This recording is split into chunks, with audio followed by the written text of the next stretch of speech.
You're deaf, yeah, pressure. Vandidedza. Zvawairamba pakutanga uchiti handite, ike zvino ndozvava kuita. Zvawaidhisa pakutanga uchiti handite, ike zvino ndozvava kuita. Zvawairamba pakutanga uchiti handibati, ike zvino ndozvava kubata.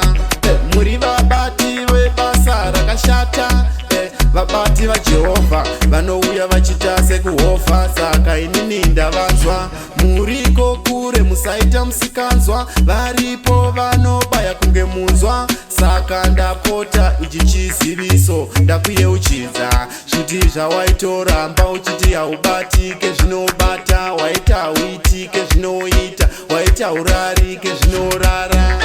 Zvawairamba uchiti handite, ike zvino ndozvava kuita. Zvawaidhisa uchiti handite, ike zvino ndozvava kuita. Zvawaiti zvandibatizvi, ike zvino ndozvava kubata.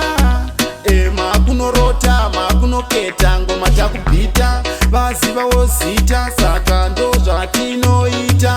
Zvikumhanya kunge bhiza, vakufamba vachinobhaisa, vanogaya kuti vachandivaraidza. Saka parinobuda kazuva, pane nguva inenge yanoverengwa. Vaudze kuti mangoma tiri kutsenga ende achatengwa.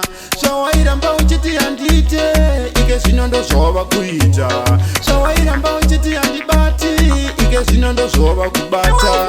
Right now, kamwe kasekuru kaizvita kakapenga, kachinobata zvari kutuma kwati kun'anga. But akanda kuziya kuti upenyu hausi hwekutenga. Mwari baba iwe vanoranga, upenyu uyu hausi hwemasanga. Sekuru musade kuzviita makapenga, Mwari vasiya nemunhu anokubaya nebanga. Take life seriously, musade kutiitira tumabhihevi turi sili. Chamuri kungonotsvaga panyika imbiri. Saka muromo wevakuru auwire pasi, chakachiona zvinhu zvako zvavazasi, ende nekupikwa zviri nhasi.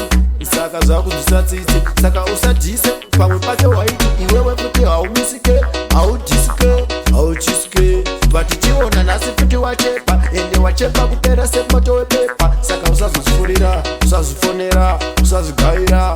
Saka ndokutsiura adipopo mani, muchizvinepera, muchizvifonera, muchizvigaira. Vati nhasi tokutsiurai, tokutaurirai, tokurevererai. Saka adipopo manja ndisipo nemaiki todemse. Nhasi toiputsa hari, ende tozvireva timunyari. Zvawairamba pakutanga uchiti handite, ike zvino ndozvava kuita. Zvawaidhisa pakutanga uchiti handite, ike zvino ndozvava kuita. Zvawairamba pakutanga uchiti handibati, ike zvino ndozvava kubata.